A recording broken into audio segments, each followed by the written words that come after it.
Hey guys, I'm Urizi. This story is all about the 20 times Uzumaki Naruto didn't die. Over time, Naruto learns what it means to be Jinchuuriki. Final in, matters, secrets, and times.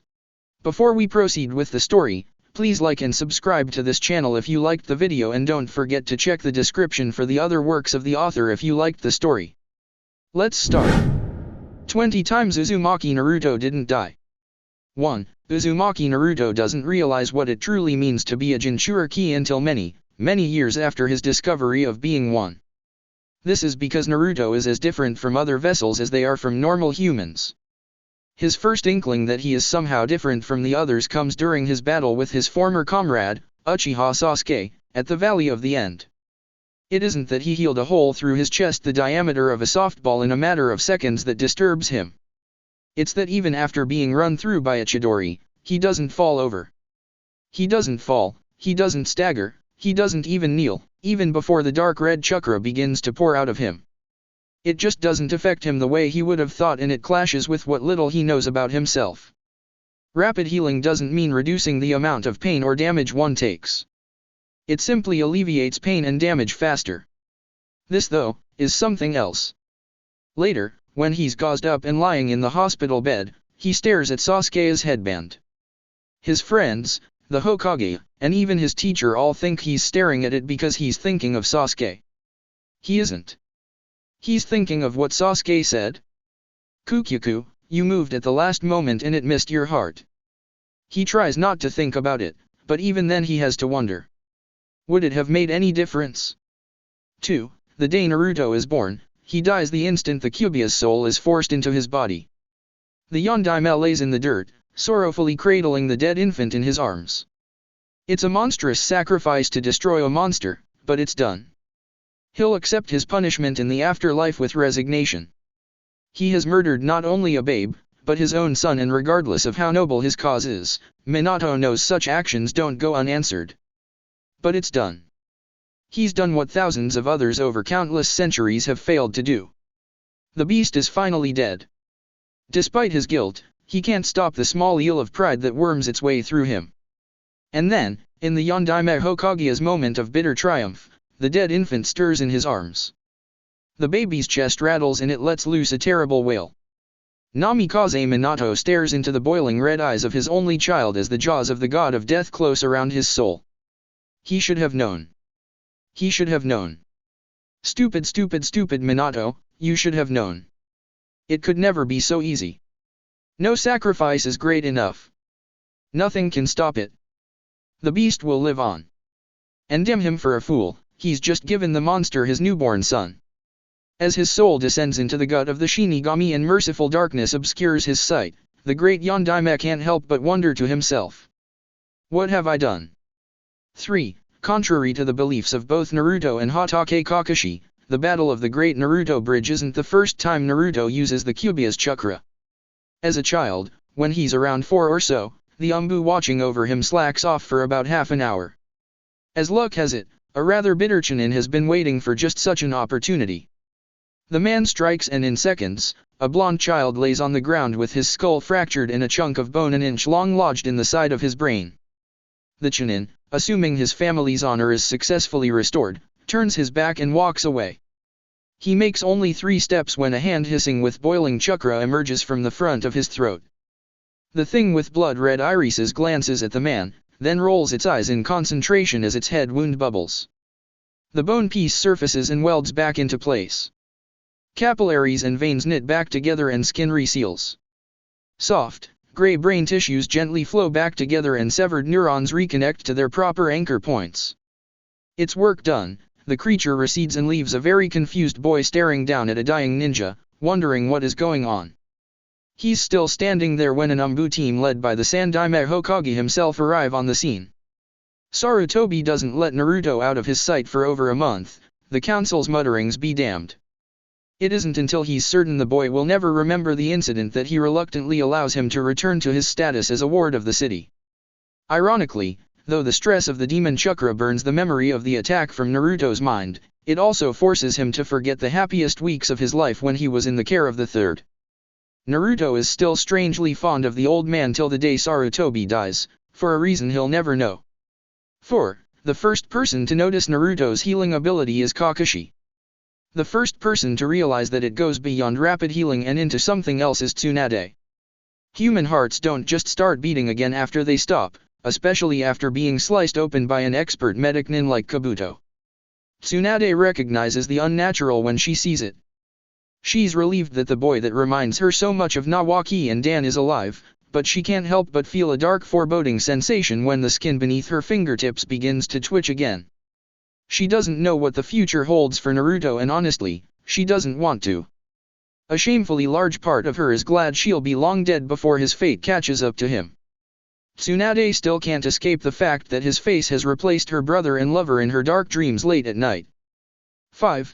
During his trip with Jiraiya, Naruto gets another large clue about himself when he walks across a log coated in 20 explosive tags hidden by genjutsu. Had anyone bothered to search, they could have found shrapnel from the log almost a mile away.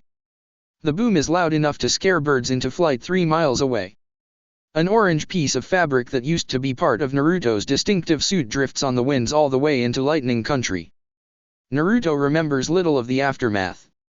What he does remember is obscured by a red film that seems to cover his eyes and dull his senses.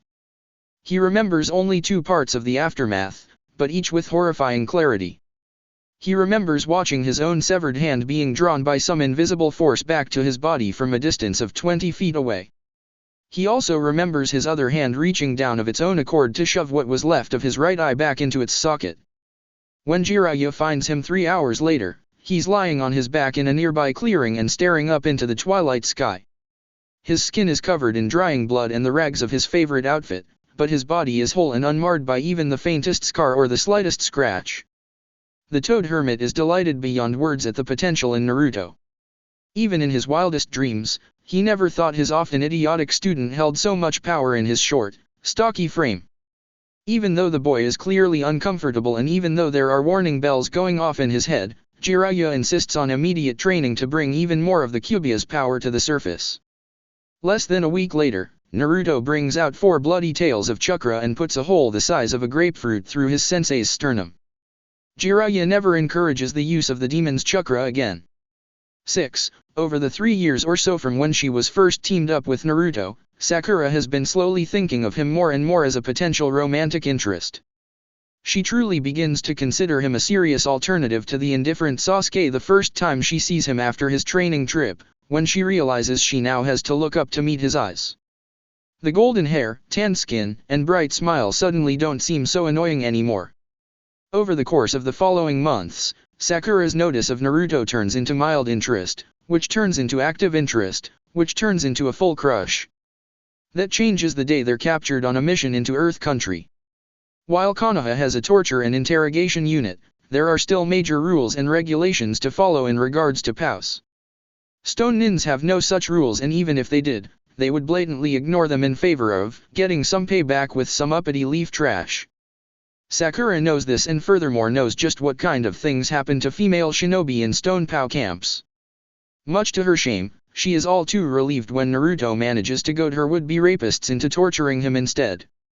In Sakura's defense to her later reaction, Naruto had to be beaten into submission with a rank Earth Jutsu by 3 Jonin, while she and Sai are taken down fairly easily. Naruto's left eye is still swollen shut and blood still flows freely from his scalp when the torture begins. It looks bad, but she knows he should have been dead or dying of a severely fractured skull. Every medical bone in her body is screaming unnatural at her even before the torture begins. 6 hours. 6 hours of shouts and yells and defiance. They start with beating him. Then they try slicing him with blades of metal and rock. One tries shoving quartz under his fingernails. Another uses a jutsu to make rock chips crawl throughout his veins.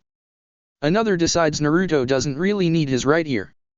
The only one in the room who breaks is Sakura. Her screams get so loud they eventually gag her because of the ringing in their ears. Naruto keeps doing what he does best, holding everyone's attention on him. He shouts. He screams. He roars. But that's just his way. When all his hard-earned skills are withheld from him, he falls back on his childhood talent of controlling everyone in earshot, whether they want him to or not. Years before Kakashi had taunted Zabuza that Naruto was the loudest ninja in their village. He never knows just how right he is. Sakura is out of strength when the Stone Nin realize Naruto will never break. Her body still musters a fresh wave of tears when the leader of the group forms a rock blade and raises it over Naruto's rag-covered chest. Sai just looks away. Any last words, you leaf piece of shit? The man taunts. Yeah. That was my favorite jacket, you rockhead asshole. Naruto says and spits a mouthful of blood into the elder shinobi's face. Everyone in the room is shocked when the man screams and clutches his face. Black smoke roils from his rapidly blistering and melting flesh. The blood splattered across the man's face crackles with a wicked red chakra that Sakura has seen only once before. One of the other Jonin forms a rock blade of his own and roars, "Die, you bastard!" Sakura starts screaming through the gag as the Stone Nin plunges the blade straight into Naruto's sternum. The blonde goes limp. The Stone Nin turns his back. Sakura keeps screaming. The man's head suddenly topples to floor with his body following a second later. Naruto is leaning forward with the rock blade clenched between his teeth. The strap pinning his chest to the table has been inadvertently severed by the would-be executioner. And reflected in Sakura's wide green eyes is the hole in his chest closing with a bubbling hiss. The next few minutes are a chorus of shouts and yells, slices whistling through the air and screams of pain. Soon enough though, all is silent and there's the pungent smell of blood and entrails. It isn't until Naruto's hands are gently cupping her face and taking the gag out of her mouth that Sakura realizes she's still screaming. The very hour she's cleared for duty by the medics, Sakura renews her search for Sasuke tenfold. 7. It has often been wondered by some of the more belligerent citizens of Konoha why the council never tries to do away with the demon. What they don't know is the council does try, once. But at 17, Naruto is a little too old and a little too nasty to play the games of politicians. Years of killing people and losing friends does that to a person. He has to give the assassin credit, the guy did his homework. The kunai perforates his spine right at the base of his neck. Not a bad shot, not at all. An hour later, an emergency meeting of the council is called. To their surprise, it's not Tsunade who walks in through the entrance from the Hokage tower, but the resident demon vessel. He smiles jauntily at all of them. His grin never fades once, not even when he slams a kunai coated in his own blood into the table right in front of Councilwoman Koharu. The smile remains even as he chucks a lumpy bag in front of the man sitting next to her. Everyone in the room stares silently at the pool of red slowly expanding from underneath the bag. Naruto's smile widens, but his eyes glimmer with something that sends shivers down the spines of even the veterans as he says, "You old farts ever try something like that again and I'll make you wish I'd killed you." They never move directly against him again. 8. Sasuke never thinks he'll ever be afraid of Naruto, of all people. He's wrong though, so very wrong. He's managed to convince himself the incident during their battle at the Valley of the End never happened. He pretends his Sharingan eyes didn't burn the image of a monstrous fox surrounding his blonde ex-friend into his brain. Now in the present day, Naruto's chakra-enhanced haymaker hits his face hard enough to make him see stars. Even the pain-reducing effects of the level 2 curse seal don't numb enough to keep him from collapsing backwards to his hands and knees.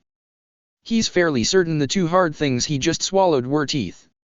Sasuke barely hears Karin's shriek of fury over the blood throbbing in his ears. He sees Hyuga go toe-to-toe with Naruto, though almost immediately the large man abandons his efforts of killing the vessel in exchange for desperately trying to stay alive. Karin helps her large teammate zero in on the real blonde out of the 100 or so clones he has active at the moment. Between the two of them, Naruto is distracted enough that when Suijutsu materializes out of a puddle behind him, he turns around just in time to take a sword slash through the face. Naruto staggers and nearly keels over. The three attackers back off for a moment, almost as surprised as the blonde by the severe injury. Sasuke can't see the wounded side of his former teammate's head from where he's kneeling, so he has no idea how badly the vessel has been hurt. The thought of killing Suijutsu for stealing his victory crosses the Uchiha's mind, but all thought is erased from his brain when something separates from the far side of Naruto's head with a wet schluck and plops on the ground. An instant later, bright red gouts of arterial blood start spraying from the obscured side of Naruto's head. Sasuke stares in mute shock at the lump of red and pink on the ground. He tries to pretend he doesn't see the yellow quickly staining red hair still attached to it. He starts to yell, though whether in jubilation or horror he doesn't know, but it dies impotently in his throat as a storm of bloody chakra explodes across the field. His Sharingan eyes can't stand staring at such potent chakra in such huge volumes. With his head still woozy, he has to close his eyes or be violently ill. When the storm pauses, not recedes, Sasuke looks up into the crimson avatar hovering over the mutilated corpses of his teammates and realizes that this is a true avenger. No. Taloned hands are reaching for his face. This is the incarnation of vengeance itself. It's a year before he works up the courage to leave the leaf again. His scars are as healed as they'll ever get and he knows it's time to move on. Itachi still lives and the hidden stone has a very nice offer waiting for him. Sakura will just have live with it. She should have known what she was getting into when she agreed to marry him. Sasuke pretends it's a coincidence that he's leaving at the same time he is away on an extended mission in water country. It almost doesn't work, but he's gotten much better at pretending over the years. After he's left his wife's bed and made his way through the village, Sasuke dodges the guards easily enough and lands on the other side of the village wall. He nearly dies of a heart attack when a tall figure steps out of the shadows of the forest. For an instant, he's ready to kill himself, because he will never face that thing again. But no, its features don't bear blonde hair and tan skin. It's taller and pale, with dark hair and cream-colored eyes. Naruto asked me to keep an eye on you while he was away. Lucky me. Hyuga Neji quietly says as he assumes a deceptively gentle-looking taijutsu stance. Sasuke attacks in fear and rage, though little of it is directed at the Hyuga. He hasn't learned as much genuine knowledge as he liked to think in his years away from the leaf, and so he is surprised when Neji manages a kaidan powerful enough to deflect his black Chidori off to the side. Perhaps it's Neji's strength showing through. Or perhaps that kaidan simply looks too much like his signature move for Sasuke to handle. It really doesn't matter. Either way, when he feels the stiletto of chakra enter his brain and rupture more arteries than he can begin to count, Sasuke can't help but almost feel relief. At least it wasn't high. 9. Naruto enjoys his position as Umbu commander for little more than a month when Orochimaru pulls his most brazen stunt yet. After successfully corrupting Kabuto's body into his own, the snake attempts to assassinate Tsunade in broad daylight in the middle of the streets of Konoha. Fortunately for her, Naruto has been enjoying lunch at a small outdoor cafe less than a block away when the fighting breaks out. Tsunade is bleeding rather badly from a nasty stab wound when a yellow and white missile comes from out of nowhere to slam into her former teammate's side. Orochimaru doesn't recognize the masked man until the blonde breaks out a futon Rasengan that drains most of the air from the surrounding district before he slams it into the traitor's Kusanagi. Legendary metal or not, there's only so much punishment any weapon can take. Orochimaru has barely begun to dig some of the fragments out of his hand when Naruto is upon him. After a short but furious exchange, the two break away for an instant to prepare jutsu, then lunge at each other again. Orochimaru's crystalline stalagmite shatters into 100 pieces when it impacts Naruto's strange and nameless wind jutsu. The torrents of chakra-laced air blast most of the pieces back and through the Sunin, though a few go wild and embed themselves into the street and nearby walls. Tsunade actually kicks the piece of meat that used to be her teammate aside in her haste to check on Naruto. His porcelain Umbu mask has been shattered off, revealing his bloody but still quite recognizable features to everyone on the street. He starts to reassure her that he's fine, but stops with a sudden coughing fit. He starts clutching at his throat, which the Godaime only then realizes is bleeding. He digs his fingers into a red-rimmed hole just above his clavicle and pulls out a bloody sliver of crystal thicker than his index finger. Whoops. He chuckles sheepishly as soon as his throat heals enough to speak. Guess I should have been more careful. Tsunade has to force her hands to stop shaking as she leads him off to the hospital. 10. After he's unmasked as Konohagakure's Umbu commander, Naruto realizes that it's only a matter of time before the assassination attempts start. By this point, he doesn't fear anyone on the face of the earth, let alone the no doubt overconfident and underqualified assassins that'll be sent after him, but it's not himself he fears for. He may be ridiculously hard to kill, but his friends and subordinates aren't. So when the first attack finally does come, he makes an example out of them. A brutal one. He accompanies a council member on a mission to water country, on a diplomatic mission to Kirigakure. Along the way, they're ambushed. The shinobi that attack wear no identifying gear, but the jutsu they use brands them as Cloudnin better than any headband ever could. Lightning rains from the sky in such powerful bursts that it superheats the water and the earth around them into explosive steam. Not a single jutsu is fired back, nor is a single retaliatory kunai thrown in the ensuing chaos, as everyone in the Leaf convoy is either caught in the explosive rock shrapnel or electrocuted by the lightning bolts. Moments later, the wails die away and there's no sound other than the pitter-patter of dirt clods and rocks falling back to the ground. The disguised Cloudnins are confident of their total victory, until the dust settles down enough to show the silhouette of one figure that's still standing. Naruto stands with near unnatural calm. The huge blistered patches of burned flesh are already receding. Pieces of stone are slowly reemerging from the wounds they've caused and are falling to the ground as the cuts and gashes seal behind them. The commander armor weathers the storm unscathed, but his underlying orange and white bodysuit is held together by mere fibers. His blue eyes seem to burn with a bright inner fire, and he stares each of the Cloudnins in the eye one by one with an utter lack of fear that is more unnerving than any of them care to admit. Later, he sends a blood-stained Kumo headband to the leader of every hidden village in the continent. He's fairly certain he gets his message across quite nicely. Naruto lets the Raikage stew about the fact that weren't any forward protectors on the dead assassins and just where he got them from. 11. Much to the pleasure of Neji, the embarrassed disappointment of Hinata, and just plain embarrassment of the rest of the clan, Naruto marries a Hyuga. His wife is a beautiful main house member who is one of the Umbu captains under his command.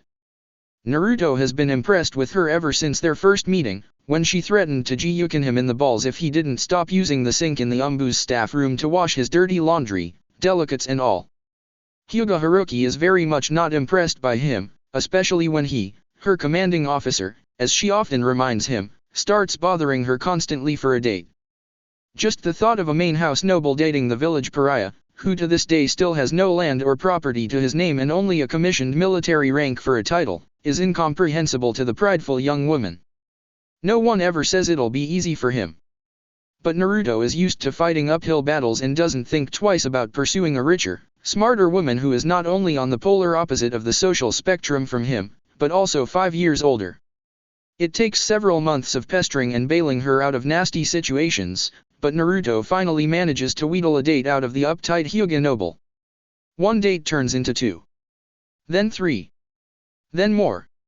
Soon, they spend most of their off-duty evenings together.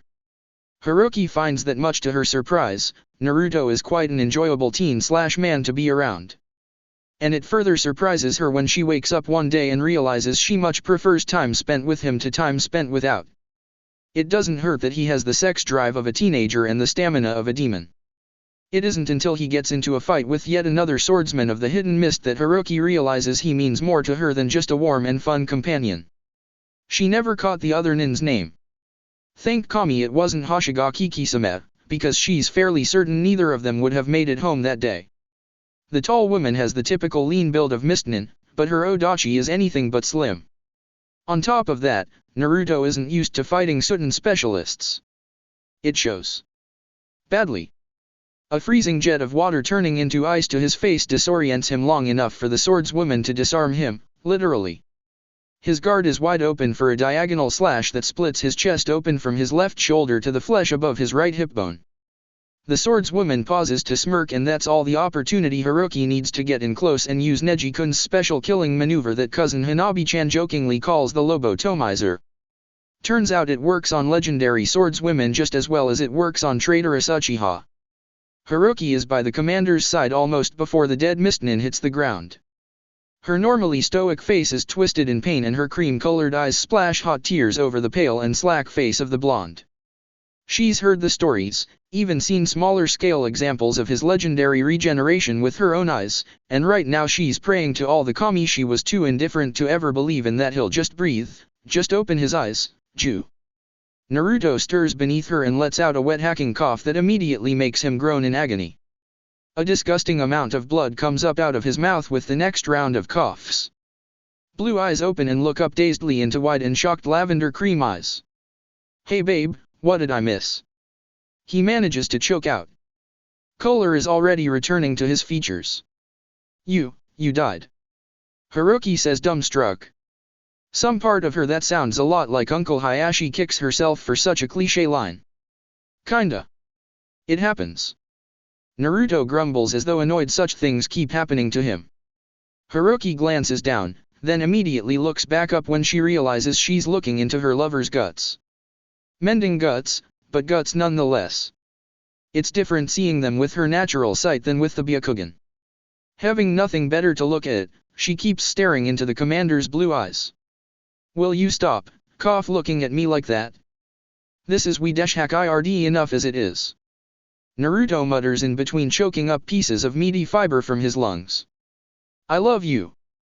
Hiroki blurts out and is once again glad none of her family is around to hear her make an ass of herself. Took you long enough. Naruto dryly says with a warm sparkle in his eyes. She realizes that he's known her feelings long before she'd gotten around to admitting them herself. She feels like she's going to explode in a Kaiden Nova from the emotion welling up inside her. We'll figure out later when we're gonna get married. For now, could you be a doll and find my arm for me? He casually asks. Hiroki decides this is a good time to faint. Naruto looks down at his girlfriend's face mashed in his still bleeding chest wound and grumbles to himself. 50 Ryo says she'll blame me for the mess in her hair when she wakes up. 12. Hiroki really knew better. She knew he was serious, even though she pretends he was joking with his marriage comment. But she's known him long enough to know that while Naruto laughs and pranks, he's never made a joke in his life. Naruto is, in fact, dead serious about marrying his uptight Hyuga noblewoman, and he's all too willing to drop everything immediately and go stand before the Go-Daime right then and there. However, he decides that with her traditional background and upbringing that it's probably a good idea to get the permission of her parents first. Seeing as how he's never met her mother, and wouldn't even know where to begin to look for her in an estate full of people who all look practically identical, and how her father is dead, he decides to go hunting for the next best thing. Hyuga Hayashi has seen Naruto almost 100 times in the past 2 years at various meetings and on the streets, but has not spoken to him once in their entire lives. This changes when the low-bred blonde upstart barges into his study and launches into a rambling announcement about how he plans on marrying young Haruki, the daughter of his sister-in-law, if he remembers correctly. Hayashi's face grows more and more emotionless the longer Naruto talks until his pale features appear to be carved out of wood. And so, I figured on doing right by her and at least telling the clan boss about it. I figure on getting married in a week or so. You and Neji and Hinata-chan and that crazy talented sister of hers are all welcome to come, of course. Naruto finishes with one of his trademark grins that forces his eyes closed. And if her parents, or the clan head denies permission? Hayashi slowly asks, carefully enunciating every syllable to directly contrast Naruto's horrible peasant drawl. A cold fury builds in the man like he's rarely experienced before. Oh, we'll still get hitched and all. I'm just being what do you call it, courteous. Yeah, that's the word. Naruto says with a sheepish laugh. And have you even considered whether or not her kinsman would allow it? Hayashi questions in a deceptively quiet voice. He has to force himself not to allow his Byakugan to activate. I think I can handle a few cranky nobles. Rookie-chan wouldn't be happy if I killed any of her relatives, but she won't complain too much if I beat the tar out of a few of them. Not like the Hyuga have anything that's really dangerous they can throw at me. The blonde says with a cheery smile that makes his eyes squint shut and his whisker scars stand out even more than usual. Hayashi's teeth audibly grind together. Anyways, just wanted to let you know so you won't be surprised if or probably when Rookie-chan has some branch house dudes move my crap in here. I still think my apartment is just fine for the two of us and my plants, but try telling that to a main house Hyuga.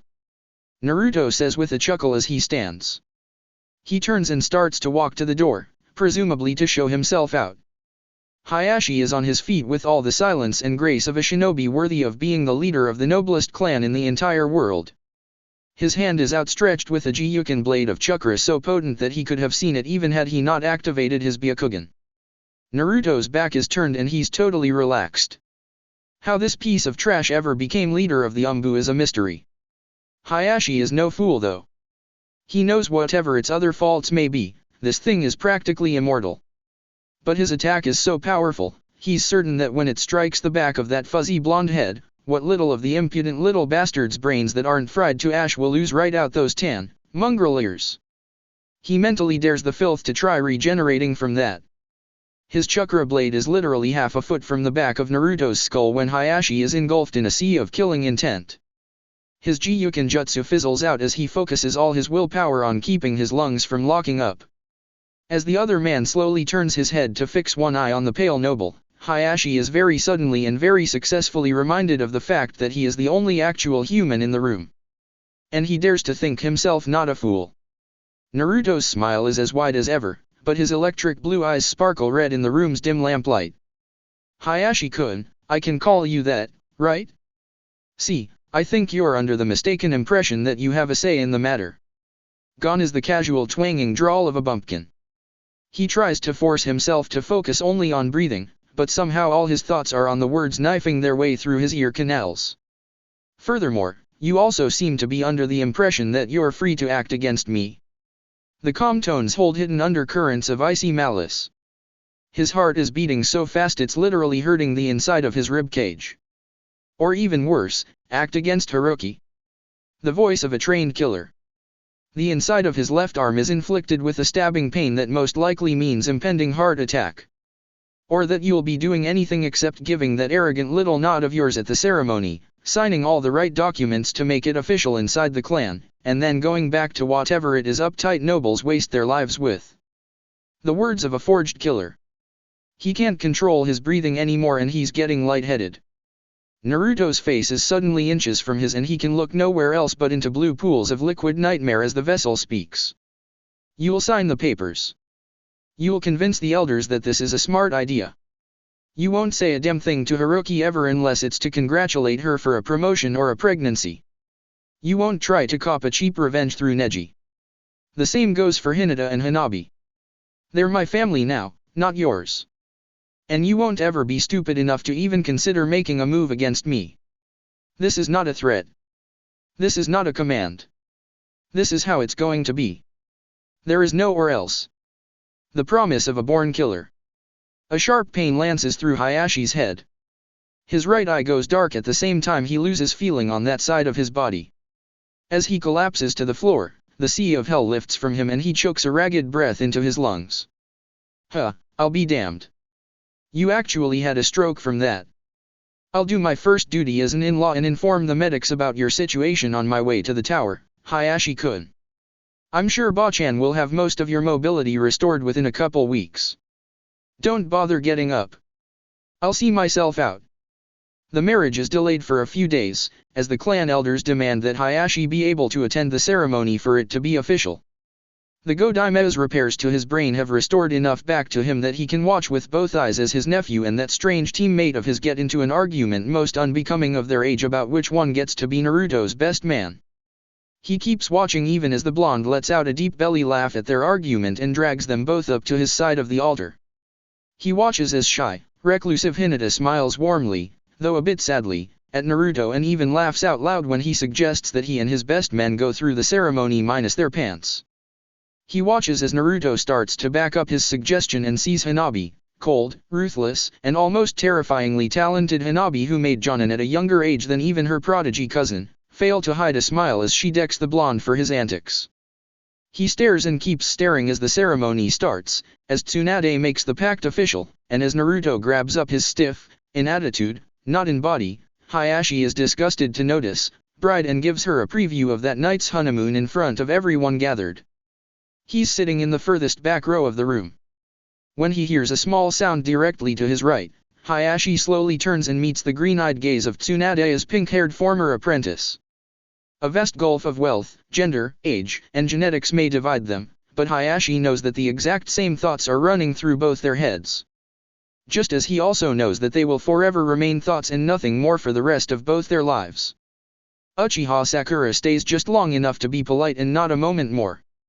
It doesn't escape his notice that she isn't accompanied by her 2-year-old son.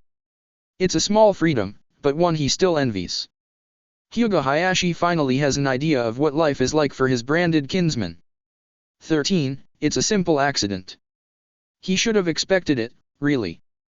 Naruto has been Hokage for less than a week when Lee breaks his neck during a sparring match. It's the Rokudaime's fault, to be honest. He's the one that suggests a no-holds-barred match, and he's the one who underestimates just how powerful a roundhouse from Lee can be when it's powered by 3 open gates. Naruto recovers from the mortal injury within 2 minutes. That's the easy part. He spends the next 2 hours talking Lee out of committing seppuku and then spends 2 years convincing the over-emotional man that he's still one of his best friends. 14. The day Naruto learns he can't give his wife children due to the dark burden he carries, he almost walks out of their lives and the village. Had he started down that path, it would have ended in an active volcano in Eastern Earth country. Maybe that would have done the job. Maybe not. As he stares down at the paper detailing his condition, the idea refuses to leave his brain. It's several long, deathly quiet minutes before he asks Shizune if anyone else is on file as having the same affliction. One other name is on file, under a notice to never reveal it to anyone outside the hospital staff. Shizune sees the look on Naruto's face and hands the file over without a second thought to breach Ed protocol. 5 minutes later, the Hokage is standing at the front door of the only other survivor of sudden demonic exposure threat. Naruto doesn't move an inch until the man returns 6 hours later. When Might Guy gives a questioning look to his sworn leader, the blonde merely holds up a medical file that Guy hasn't laid eyes on in over 20 years. The large man pauses, then slowly nods. Much to Tenten and Lee's confusion, Guy quietly but firmly orders them to find somewhere else to be for the rest of the day. The house has both a porch as well as a large swing hanging from it. Most shinobi prefer to have their relaxation spots facing the Hokage monument, but this simply faces the street where hundreds of people pass by daily.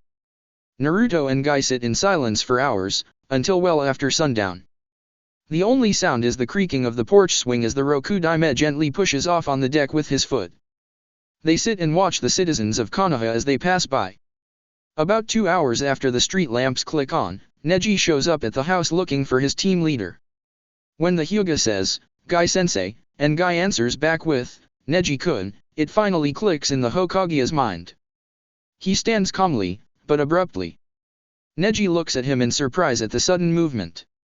Guy just keeps watching his Hyuga with a small smile on his face. "I understand now," Naruto quietly says.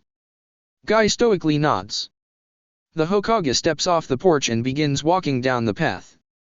As he turns onto the street to make his way home, the last thing Naruto hears is, "Have a seat, Neji-kun, and tell me about your day." Just after dawn the next morning, the Rokudaime walks into the orphanage he ran away from almost 2 decades prior. He stops by one of the desks and helps himself to a clipboard holding the roll call. He's skimming the names when he suddenly sees one that sticks out like a flare. Just then, the matron walks into the room and shrieks in surprise and fear. Naruto drops the clipboard to the floor, then walks by the stammering and protesting woman as if she isn't even there. He moves on to the large room where the children under 5 stay. He walks down the rows of cots with still sleeping orphans lying upon them until he finds the one he's looking for. The 4-year-old is rather small for his age. His hair is jet black, but even in the dim light Naruto can make out the slightly reddish sheen where the messy locks fall at an angle. The boy's eyes are open and staring at the ceiling. He blinks only when necessary. As the Hokage's large shadow falls over him, the child shifts his eyes and blinks slowly. 2 electric blues eyes meet, one jade green and one obsidian black. "You're not much bigger than the first time I ever saw you, Kyuzuri-kun," Naruto quietly observes. The boy's mismatched eyes blink again. "We'll get you fattened up pretty quick. Though I'll be doing all the cooking, least until Rookie-chan figures out how to boil water without burning it," Naruto continues in an almost casual tone. The boy doesn't blink this time. He just sits up and keeps staring at the tall blonde man he's previously only seen at a distance. Naruto sees this and smiles with a gentleness he hasn't shown in years to anyone other than his wife and some of the Hyuga children that run around the estate. "I'm your new papa and I'm here to take you home. We have to hurry if we want to introduce you to your new mama before she leaves to meet up with her patrol," he says in a soft, but confident voice. The boy stares at him for a long moment, then holds his arms out. Naruto reaches down and wraps his own around the small child. Kyuzuri is practically weightless, he notes as he walks through the halls on his way to the front door. The matron sees him with not only a child in his arms but that child, and immediately starts shouting as loudly as she dares. Naruto ignores her existence as thoroughly as he did that day long ago when he first left this crap hole and carries his son away. 15. Uzumaki Kyuzuri is not fit to be a shinobi. The boy knows this and is somewhat ashamed by it, though he learns to accept it over time. His mother knows this and is both annoyed and amused that after over a century the Hyuga clan has finally managed to reclaim the deviant Sharingan bloodline only to have the bearer turn out to be practically a mockery of all the Uchiha held dear. His father knows this and couldn't care less what his son does, so long as he's happy. Uchiha don't have strong builds to begin with and Kyuzuri takes more after his mother in that regard anyways. His body simply isn't built to give or take damage. He has a good grasp of chakra, but very little to work with. His stamina is also quite low. His eyes are the worst. It's not talked about often, but there's a reason why Jujutsu clans often practice near inbreeding to keep their bloodlines strong. Kyuzuri's green left eye is incapable of forming the Sharingan. According to the Hyuga clan's eye doctor, who is of course, quite an expert in Jujutsu, the left eye doesn't even have the dormant foundation structures present in unawakened Sharingan eyes. His obsidian right eye can form the Sharingan, though he's 14 by the time it awakens. Even then it's another year before he can evolve it to the second Tomo form. No matter how hard he tries or how much effort he puts into it, he never manages to get it to the third and mastered form. Naruto encourages him to keep trying, if only because he never tires of chuckling at his son's many strange expressions whenever he tries to force his eye to evolve. Hiroki knows he'll never evolve it further because he can't stomach killing. When Kyuzuri is 16 and announces over dinner one day that he wants to be a musician, of all things, the only reactions he gets are Naruto's shout of, "Who? Free concert tickets!" and his mother's long-suffering sigh. Despite his many flaws, the teen inherits more than his fair share of his birth mother's IQ. With his intellect combined with the more than adequate copying abilities of his two Tomo Sharingan eye, he's ready to throw his first concert within a month. The boy's nerves are shot, despite his father's encouragements backstage. It doesn't help that Naruto manages to electrocute himself into cardiac arrest while setting up an enormous bass speaker. While his mother drags his father's reviving body out the back door, the curtain goes up. Only a handful of people are present when Kyuzuri swallows his fear and picks up his guitar, but the longer he plays the more people show up. By the end of the hour, the auditorium is packed with people screaming for encores. It's the first time in his life that he doesn't feel ashamed for being the son of a Hokage that retired from shinobi life immediately after his first C-rank mission. When Kyuzuri gets home, he finds his parents in their large bathroom. After a half hour of non-stop excited chatter, Hiroki finally asks him to leave for a while so she can calm her husband down enough to finish cutting the singed, and still statically charged, hair off his blonde head. Only Hiroki and Naruto know that the packed audience is initially hundreds of the vessel's shadow clones hung into random people. A clone at the door keeps selling tickets despite the full seats. When a clone usher leads a real person to a seat, the clone occupying it is long gone. There's a theory proposed that if you stand on a crowded sidewalk and stare up at nothing long enough, you'll eventually get a whole crowd of people around you also looking up at nothing. It works like a charm. It's hard for the general public to ignore almost 1,000 disguised Narutos cheering their kid on, no matter what the situation is. Naruto considers it one of the best pranks of his whole life. The next concert has a more modest attendance, but it's all genuine people. When Kyuzuri gets a real bass player and drummer, instead of two Kagebunsins that constantly drain and distract him, attendance starts selling out. He continues to play for decades more and at the peak of his success he's almost as famous abroad as his father. For the rest of his life, he's never quite sure what keeps people coming back to his performances, his skill with a guitar, his father's fame, his birth father's infamy, or if the people of Konoha just have some strange masochistic urge to watch a half-blood Uchiha playing a guitar in a band he had the balls to name, the Bloody Fox. 16. 10 years after the death of the super pervert, Naruto gets his chance to avenge Jiraiya. Pain has gained access to godlike power over the years. His small nation freely causes chaos and havoc across the continent. Whenever he encounters real resistance, certain energies generated by the 8 captured Biju are unleashed in a pyrotechnic display that carves 10-mile-wide spheres of the world out of reality itself. The reincarnated Uchiha Madara underestimates his protege and overestimates himself when he foolishly challenges the megalomaniac. Pain doesn't have to say a word. He merely points his finger and his former master is simply erased. How can that not inflate a man's ego? Pain is so convinced he has been deified that when he receives a report that Konohagakure's Kage has personally butchered a small legion of Akatsuki agents, he decides to show this supposedly immortal upstart the true fury of God. He's been meaning to drop by the leaf to pick up the Nine Tails anyways, so why not now? Pain arrives at Konoha's door spoiling for a fight.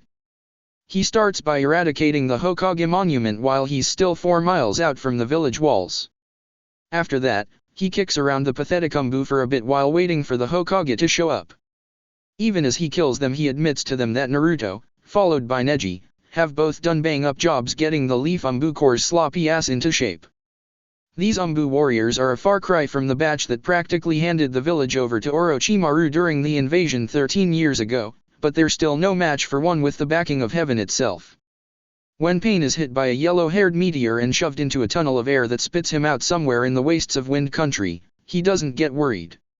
When Naruto appears from the winds in front of him and hits Pain in the mouth hard enough to have taken his head off had he not used a body switch, he doesn't lose his cool. When Naruto summons a Rasengan that drains the air and clouds down from the sky, he isn't unnerved. When Pain unleashes his Biju-powered debaser technique and Naruto manages to teleport out of the non-reality zone, he remains stoic. When Pain summons a full dozen counterparts that all bear his Jujutsu and Naruto doesn't even blink in reaction, he thinks nothing of it. When Naruto manifests a single, but full-sized and very corporeal Cubitail that destroys all of the counterparts as well most of the mesa they're standing on, Pain's facade cracks a little. The fight is a brutal stalemate. Naruto's skill and the Kyubi keep Pain from blasting him off the face of the earth while Pain's tricks and the power of the combined Biju keep Naruto far enough away that he can't tear the Akatsuki leader's throat out with his bare teeth. After almost an hour of combat where neither fighter can gain a clear advantage over the other, Pain is starting to sweat with nerves. The idea that he may not be a god is taking a firmer and firmer hold in his mind. When he can't take it anymore and declares that he'll use a debaser blast that'll wipe the whole continent out of existence, Naruto laughs in his face. Then he becomes the third Hokage in history to form 9 hand seals and summon a real god. No more variables, no more fancy jutsu, only a painful never-ending drain. Pain's body and soul scream in rage and terror as he's devoured by the Shinigami. His sole consolation is that Naruto is being dragged along with him into the endless dark. But even that hollow victory is snatched from him when a boiling red arm forces open the jaws of the death god and snatches the Rokudaime's soul right out of the Shinigami's throat. Pain screams for a very long time as he falls by himself into eternity. Naruto thinks he's unconscious, but feels like he's awake. He thinks he's dead, but feels like he's alive. A dark voice snarls taunts in a language that sounds like a slab of diamond being forced through a wall of steel. A different, deep, and sanctimonious voice tries to respond in kind, but it's clearly terrified beyond words and desperate to get away. The snarling one lets the other go after one last growl. Naruto doesn't need to understand the words to know that last barb is a promise of future ghastly tortures. A dark heat he's been unaware of withdraws into the deeps of his mind. Naruto opens his eyes to stare into the red sunset from his seat on a pile of rubble. He stands, then glances at Pain's lifeless body. He burns the head off to prevent the Jujutsu from being used by anyone else, then leaves the rest for the buzzards as he heads back home. He doesn't know why the Kyuubi saved him from the death god. Perhaps it needs Naruto's soul to keep itself alive in his body. Perhaps it was paying back some unknown debt. Perhaps it did it because it has even worse tortures in mind for him than an eternity in the Shinigami's stomach. Who knows? But sometimes, on days where he's dealing with the self-serving council or with overly arrogant elites or particularly annoying civilians, he suspects he knows the truth. He suspects it's the same reason why a monstrous Yoko possessing the power to shatter mountains ever bothered attacking a tiny village of ants like Konoha. Because it can. 17. Roughly a month after the death of Pain, Konan amasses the remainder of their country's military forces and attacks the Hidden Leaf. Between their strategists' anticipation of the action and a properly functioning Umbu Corps, this invasion fails spectacularly.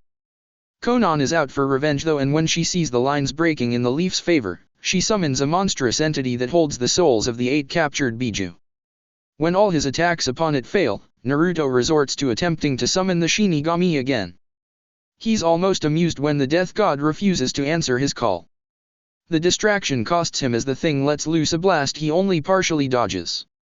Minus an arm and part of his torso, the Rokudaime dances around the creature's attacks and makes his way up the back of its head. There he draws out 3 boiling tails of chakra. Then 4. Then 5. By the time the 7th tail comes out, Naruto is incapable of even subconscious thought. The creature is clawing open its own scalp trying to reach him, but it's far too late. The 8th tail erupts. All light seems to disappear in the dark nova of chakra that literally blisters the skin of all gathered within visual range. The killing intent radiating outwards causes many weaker shinobi to faint or go into seizures on the spot. All Hyuga with active Byakugans are instantly blinded, some permanently. The creature scrabbles more violently when it senses the explosion of chakra, but it's nowhere near fast enough. The demon vessel lets out an inhuman howl that echoes for miles as it slams down all 8 tails at once, one into each of the thing's 8 glowing eyes. The same eyes that hold the souls of the imprisoned Biju. The explosion is on the scale of the nuclear bombs of old. The only reason why it doesn't turn the hidden leaf into a crater is because the release of the Biju blasts open a rift into hell. Most of the unleashed energies are dragged into the portal before it consumes itself. Any shinobi unfortunate enough to be standing within a few hundred yards of the explosion's radius are also dragged in. Konan is among this unlucky number. Despite the contained fury of the detonation, the shockwave is still powerful enough to blast apart dozens of buildings and blow almost everyone in the leaf off their feet. Hours later, at the bottom of the molten crater, a naked and hairless man is found. The first shinobi to try and touch him screams as layers of flesh burn away instantly when his hands make contact with the prone man's skin. The unconscious man's pale flesh crackles with malevolent energy. It takes 4 jonin wearing iron gauntlets covered in specially designed seals to drag him out of the molten slag he's lying in. Naruto is unconscious for 5 months after the incident. He spends the first 2 lying on concrete covered in chakra suppression seals, as his flesh burns right through even the sturdiest of beds. Even so, the seals have to be renewed almost hourly. After the chakra dissipates enough, he's moved to a bed in the Hyuga estate where he's watched over by family and friends until he finally awakens. Despite his recovery from the coma and his fully repaired injuries, it's almost a year before he can use chakra again. Another 2 years pass before his chakra control stabilizes enough to use his entire arsenal of jutsu again. His time of weakness doesn't harm his standing in the least. Naruto is a legend exceeding the Sunin and even the Yondaime Hokage both within the land of fire and well beyond. None will dare to act against him or his country for many years to come. Naruto honestly thinks little of the battle, much like all of his ridiculous victories. In his mind, there is only one difference between this triumph and the others. He doesn't feel that familiar morsel of pride when he thinks of this battle as he does the time he defeated Gaara or the time he dropped Kakuzu in one move. No, what little he feels is only regret. He's pretty sure Haruki didn't have those lines around her eyes or those streaks of gray hair before he fell into a coma. Naruto never voluntarily uses the Kyuubi's chakra again for as long as his wife lives. 53 years after the death of the Yondaime, Naruto wakes up one morning next to a cold body.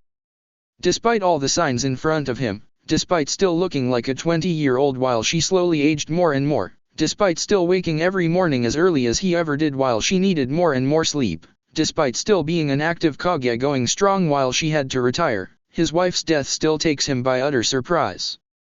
He's still holding her when Kyuzuri comes by that night wondering why his parents didn't greet him at the door like they usually did. The day of the funeral is quite sunny. Almost mockingly cheerful. The bright light does little to hide the shadows in Naruto's eyes. As soon as the services are done, the Hokage walks out of the graveyard. Lee is the only one who tries to stop him, but he falters when he can't find a damn thing to say. He simply grabs his wife's arm tighter as their leader disappears out of sight. 8 days later and Naruto is standing on the shore of a little island far south of Wave Country. He follows a small, but well-worn path through the woods towards his destination. He's not surprised by the lack of security. 6 days of his travel time has been spent just running here across the ocean. Even if an assassin managed to find this place, the inhabitants fear no one. He steps out of the bushes and into a small clearing that lies between a small, weather-beaten cottage and a larger building that looks like a fisherman's shack, complete with what looks like a polished whale skeleton hanging on the side of it. He stops and waits. He knows he's been sensed already and he has no desire to rush them when he's already imposing as it is. A crow caws somewhere to his left. Naruto turns and for the first time in almost 40 years he lays eyes upon Uchiha Itachi. The only living legendary trader of Konoha has aged well. The deepened lines on his face make him look like the nobleman he actually is. His once charcoal hair is now the color of fresh plaster of Paris. The arm the crow rests on is just as lean as ever. The worn, but well-kept Umbu armor still fits perfectly. He looks like a god-king of aged warriors hailing from a dead culture. Like an ancient katana, he's old and worn but has become 10 times deadlier because of it. Itachi's eyes are closed as he gently scratches the black bird's head. He sits in a naturally regal pose upon a long dead tree stump. With a voice like earn ash sifting over eroded granite, he quietly says, "Hello, Naruto-kun." "Itachi." Naruto replies with a considerable amount of respect. He has never forgotten the time he opened that hotel room door and first looked up into what Sasuke only ever dreamed of becoming. There's the sound of heavy footsteps on rain-warped wood from behind him. He turns and sees Hoshigaki Kisame himself walking out of the large shack. For a man that has to be around 70, Kisame looks just as deadly as the day Naruto last saw him. His now mottled blue-gray skin is stretched over layers of cord muscle that are on par with the late Might Guy in his prime. His hair is the color of fresh wrought steel. He walks with a slight limp, a trophy from battling both Guy and Lee at the same time with their gaits active and surviving intact enough to withdraw on his own power, but Samehada is just as weightless in his hand as it ever was. "I see the brats here. This a personal thing or is the whole Leaf Army gonna be dropping in for a visit?" Kisame gruffly asks. "Personal. I've come to talk to Itachi." Naruto replies as the shark man walks up to stand a dozen feet behind him. Kisame's pace is relaxed and unhurried. Naruto leaves his back wide open to one of the deadliest men in the world. They're so far beyond professionals that they look like amateurs to even a trained eye. "About?" Itachi's grave-ash voice asks. He still doesn't look up as he continues to run his fingers through the crow's feathers. "A fight. You and me." Naruto answers without hesitating. Itachi is silent for almost a full 5 minutes. He gives no physical indication of what he's thinking. "Why?" he finally asks. His voice is as toneless as ever. His face is absolutely unreadable. "Because you're probably the only man in the world that can kill me," Naruto honestly replies. Itachi is again silent. Without warning, the bird suddenly takes flight and soars off over the treetops. The last true Uchiha rises slowly and gracefully. He tilts his head to one side and says, "Kisame-san." There's a pause, then the shark man's gravelly voice answers, yeah, I know." Later, "Itachi-san." The mist trader's footsteps slowly recede at a leisurely pace down the path. The two shinobi stand in silence long after Kisame leaves oral range. "Why do you seek death?" Itachi suddenly asks with a note of mild curiosity in his voice. "I lost someone. Dying is probably the only way I'll ever get them back. You're my best shot at dying," Naruto says. His answer is a reflection of the rather spiraling logic that has always run through his head. Itachi seems to think about that answer before he says, "I've tested my capacity against all that have mattered, but my knowledge is still incomplete. I will test myself against you, then win or lose I will test myself against all the gods and demons to come." Naruto pauses at the sudden insight into the Uchiha Scion's mind. He shifts his feet into a loose stance. "Ready?" the blonde asks. Itachi suddenly faces him directly for the first time. When his eyes remain closed, Naruto realizes with a shock that this man is blind. "If you face me with anything less than all you have, I will leave you here and you will never find us again," the ex-Umbu coldly informs. Naruto almost invisibly stiffens a bit, but nods after a moment. "Agreed." There are no more words. Itachi disappears in a cloud of black feathers and Naruto explodes in a crackling yellow and orange blur. It's the hardest and most dangerous fight of his life. Blindness has done absolutely nothing to Itachi's combat prowess.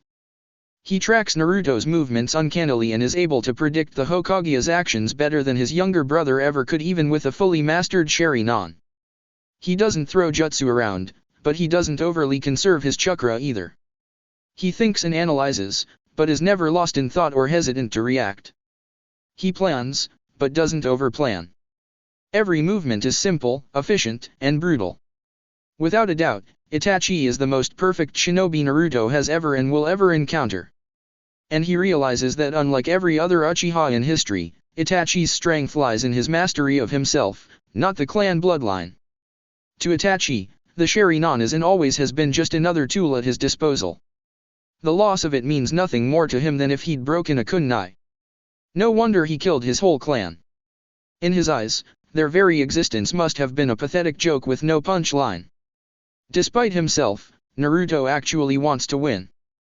To defeat such an opponent is worth more than his own grief. The warrior pride burning through him, the man that he's become, and the demon that's a part of him won't settle for anything less. And after almost 3 hours of nearly even fighting, he thinks he's won.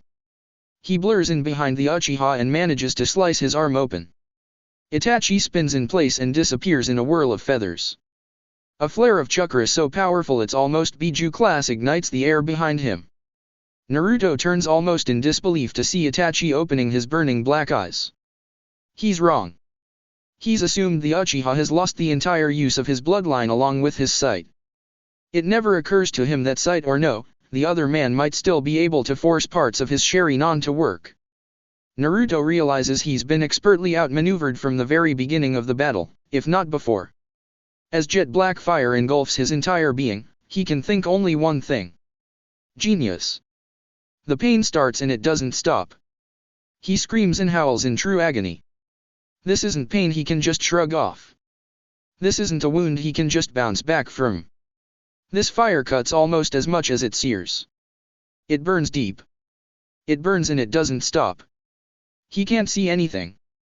He's as blind as his opponent. His eyes are boiling water rapidly turning to ash. Some part of him that still has sanity tries desperately to finish his side of the bargain, but with all his senses robbed of him it's nearly impossible. He can't use his natural senses, but when he feels that now familiar chakra flare again, he will never be able to forget it after this. His sixth sense zeroes in on his opponent. The burning, black near skeleton that used to be Naruto lunges with the last of his strength at and through Itachi's second Amaterasu. The Uchiha is momentarily unable to move due to the ungodly amounts of chakra he's blasting across the field. As such, he can offer no resistance to the skeletal hand that tears a hole clean through his chest. Naruto collapses off to the side, still enshrouded in black fire. No longer possessing a throat to howl with, the only sound that comes from him is the rattle of his bones as he settles to the earth. Itachi's black eyes slowly fade into glazed white as he remains standing with torrents of blood running down his chest. His face has an expression of mild surprise on it. Slowly, very slowly, the corner of his mouth upturns ever so slightly. It's the first time Itachi has genuinely smiled since the night after he butchered his ego-tainted and unworthy clansman. Until we meet again, Naruto-kun. He manages to say with only one functioning lung. His fall backwards is as soundless as every other movement he makes. With quiet dignity, the last of the Uchiha dies. And Naruto continues to burn. The blackness disappears and for the longest, sweetest moment of his existence, he sees an endless blue and green miasma past a veil of light that slowly parts. It's neither warm nor cool, but it's welcoming and he somehow feels like it's the home of everything. He feels like he belongs. Then a red haze obscures his sight and something pulls. He's back in his burning wreck of a body and despite being ash and bone, he still feels the burn.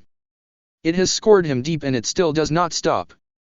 7 days and 7 nights he burns. Through wind and rain, from dusk till dawn, he burns. He doesn't remember it ending.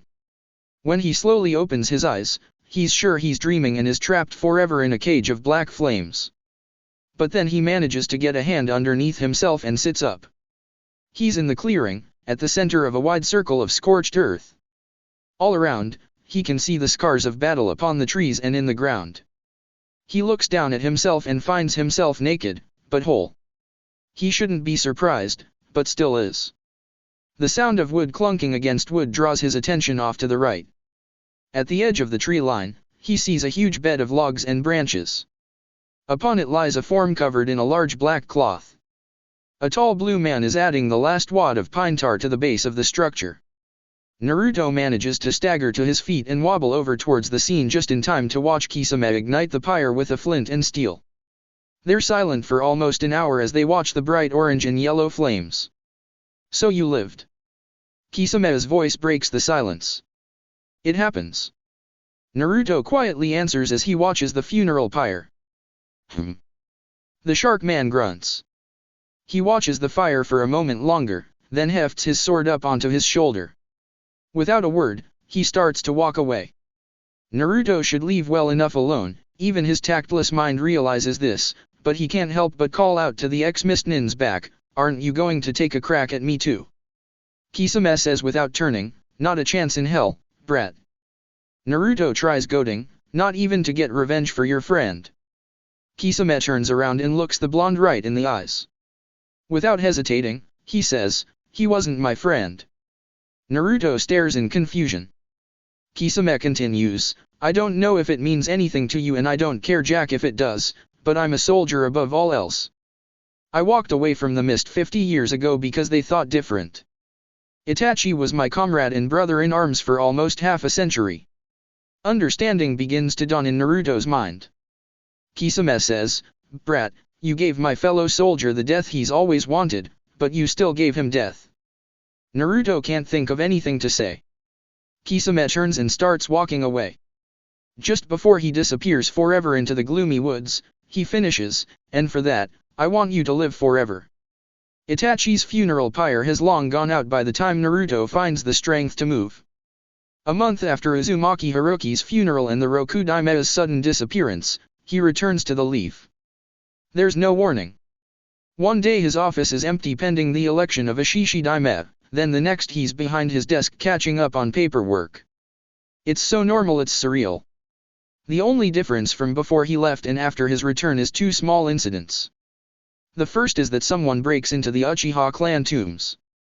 When the Umbu investigate, they find nothing missing. Had they looked closer, they would have noticed that a shelf that previously held only 3 urns now holds 4. The second incident is that a new name is inscribed upon the monument stone. Had Kakashi still been alive, he would have choked on his own tongue at the sight of it. As it stands, no one ever looks close enough to realize it's a name that shouldn't be there. The man who bore that name winds up being mourned just as emotionally as the Leaf's other fallen soldiers. It's Naruto's last prank. 19. With every face that disappears, Naruto laughs less and less. All his friends go, one by one. Then soon even their children follow. The day his own son dies, Naruto stops smiling. But he stays on though, loyally serving the village he swore to protect 80 years ago. He stays for the kids of his friends, then the kids of their kids, then the kids of their kids. But the day Hyuga Neji dies at the proud age of 107, it's time to leave. Neji has been his friend and family for almost a century. He's managed to outlive most of his own grandchildren. Over the years, he's grown into the brother Naruto wishes he could have had from the beginning. But when his urn is added to the Hyuga clan tomb and the Rokudaime slowly walks up the streets of Konoha towards the tower, he realizes he doesn't know anyone in this village by name anymore. He stops in the street and stares at the passing citizens and shinobi while trying desperately to pick out even one of them that looks familiar. Just one person that he could go up to greet with a grin and a wave and not be stared at like he's some god descended to earth. He's gotten his acknowledgement. Everyone who survived the Kyuubi is long dead. The people of Konohagaku love and respect him. And not a single one actually knows him. He looks at a grocery store he used to have to steal from because the owner hated him. He looks across the street at the restaurant that used to be the clothing store where he shelled out 3 months of his state stipend to buy a glaring orange outfit that nobody else wanted, but was just perfect in his eyes. He looks upwards at the rebuilt mountain that has held only 6 faces for 80 years. He's pretty sure he's the only one left who saw the original's destruction with their own eyes. It's time to go. The council that used to be staffed with members who wanted his head on a platter is now full of people who are panicked at the thought of his absence. They've gotten so used to him that the thought of replacing him throws them into a terror that he's never seen before. He calmly, but firmly reminds them that it's his choice to retire. If they'll remember correctly, not all of Neji's great-grandkids joined the bands that sprang up in the small musical renaissance Kyuzuri spawned. More than a few are powerful warriors with big hearts. There's more than one candidate for Shishidaime. He doesn't announce when he's going to leave. He's not sure he could take a crowd crying out goodbyes to him when he doesn't recognize any of them. As he leaves the gates, he doesn't say for forever. He doesn't have to. He wanders here and there, occasionally stopping in places that need a temporary hero. He visits many places he's never seen before. He stops by a couple that he already has. He's watching the sea while leaning over the railing of the bridge that still bears his name when the girl taps him on the shoulder. He turns around and looks into cat-shaped eyes. She says nothing. She merely hands him a paper with a time and place written on it. When he arrives, she's already there waiting with 7 others. They stand tall and imposing. Each bears traits of the one they contain within them. He strides right in the center of the circle they've formed without even a hint of fear. He almost snorts out loud when half of them glare at him for his supposed gall. Fucking kids. Their leader steps forth. He's tall, thin, pale, and looks and acts entirely too much like the long-dead Orochimaru for him to ever be on Naruto's good side. So the Nine-Tails has finally left that backwater little village, eh? Finally decided to stop hiding from us, huh? The teen says with an arrogant smirk. And who are you guys again? Naruto asks. The honesty in his question takes them all back, even the snake-like one. He knows what they are, but not why they're here or what they want from him. What? Don't you know your own kind? The snaky one hisses out. Of course I do, vessel of the Hokage. He answers and looks the boy right in the eyes. What I don't know is how I can be hiding from you if I had no idea you existed until Nico-chan over there bumped into me. And now that I do know you all exist, why should I care? Watch your mouth, old man. Most of us have suffered horrors you can't imagine for our burdens. But we escaped our oppressors and found each other. Our burdens have become our gifts. The boy continues. Naruto tunes out most of the following spiel. He catches the gist of it though. After he released the 8 Biju decades ago, they fought their way out of hell and back onto the mortal plane. Some were recaptured almost immediately and their vessels were trained to hunt down and capture the others. Eventually though, the newest generation of vessels broke off from their masters and founded a new group, one they call Akatsuki. The Hachiba vessel smugly says. Excuse me. Naruto asks incredulously. We are the Akatsuki. Soon, we shall use our demonic gifts to unleash the Red Dawn upon the world and usher in a new era ruled by us. The boy says while throwing his arms out dramatically. Some of the others murmur in agreement. And you Nine-Tails, have a choice, turn away from us and make enemies of the strongest beings in the world or... A pale hand is stretched out. Join your brothers and sisters and fight for our cause. Naruto stares at the hand for a long moment, then reaches out to take it. The Hakuba vessel smirks. Then the boy gasps as his hand is crushed like wet paper pulp and he's jerked forward. A large, tanned hand closes around a slim, pale throat. When you can survive this, boy, then you may call yourself my brother. The last thing the Hakuba vessel sees before Naruto tears his head off his shoulders is electric blue eyes that seem to reflect hell itself.